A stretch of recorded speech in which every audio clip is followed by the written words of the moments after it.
Welcome, Sir Peter. Good morning. Can Mr. Cummings survive? Yes, you can.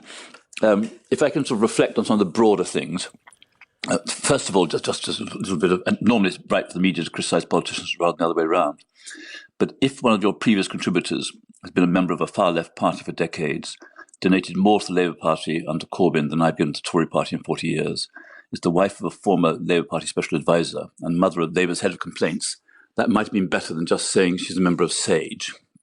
Coming to the more general issue, I reflect on Robin Cook, who, when he was going on holiday with his wife, was rung up by a Prime Minister's boss, Alistair Campbell, saying, if you leave on holiday with your wife, you lose your job as Foreign Secretary. If you leave your wife and come home, you keep it. So these media choices are pretty grim sometimes. And my last thought is that, although Dominic Cummings is not an elected politician, you will find in public life only the flashers and the church mice, and those of us who've been embarrassed, seem without our clothes on, will leave. Yes. I mean, there's a lot to take in there. Let me put it this way. 36,675 people have died. There are questions over the start date of lockdown. Would you yourself have made the first trip, which is not disputed, from London to Durham? I probably would, and I would draw a distinction between the care of a 4-year-old and concern for infecting elderly parents. When this story first broke, which I think was breathlessly on Friday evening when it took over, I must have had hundreds and hundreds of references in the mainstream media, BBC, Sky and all the rest. I didn't spend most of my time watching television, but I did watch a bit then. And I thought to myself, there are two things being told to us. One is definitely they went to see pet grandparents, and definitely the police had reproved, given them a rebuke.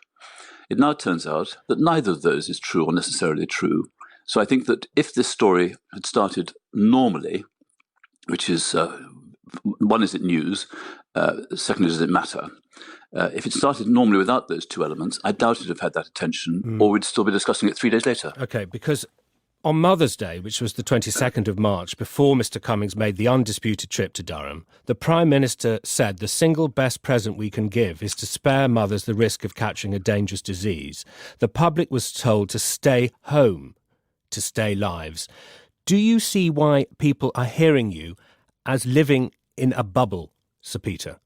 I understand that, but that's taking one sentence of yours and leading it to a rather big generalisation. The answer is yes, of course I understand that, because I'm in more contact with my constituents now than I have when I was able to go and see them as often as I used to, because a lot of communication.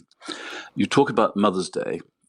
This is the question whether the mother was ill and the child needed caring for. Now, obviously, there's a balance of views, and if I get a lot of attacks for saying these things, I don't mind, because I've had worse things from the IRA and even some commercial interests whose financial shenanigans I've exposed with the help of the media. I am prepared to say to you that if I had a 4-year-old child and I thought that my wife and I were incapable of providing the care for the child for, say, 7 days of our isolation, having this condition, what would I do? I'd do the best I could. And I think that is what I've heard has been done. It's relevant to talk about this in terms of being a parent. Here is AJ Lewis on Twitter. During this lockdown, my 8-year-old daughter has been undergoing treatment for cancer. There were times when I could not be in hospital to hold her hand. I wanted to care for my child as a father too. Now, I understand that. That's a father who is obeying the rules given by the scientists. And although you have mounted an ad hominem attack on Professor Mickey, she is an advisor to the SAGE committee. And in good faith, she repeated the advice. If you have symptoms, stay at home. Don't get on the motorway. Ad hominem attack is not quite the ad is right, the attack is wrong, and the homonym is clearly wrong. All I did was to say things which you could have said. That's all I did. It's a mild rebuke. And if it upsets you, I apologize. I didn't mean to. What I'd say to you is that always you can find things to keep the conversation going.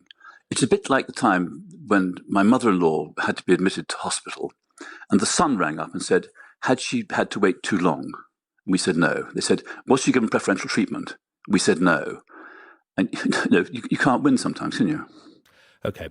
Thank you very much indeed for outlining some of your reasons for defending Mr. Cummings and asking us to look beyond the headlines, Sir Peter. Thank you for joining us.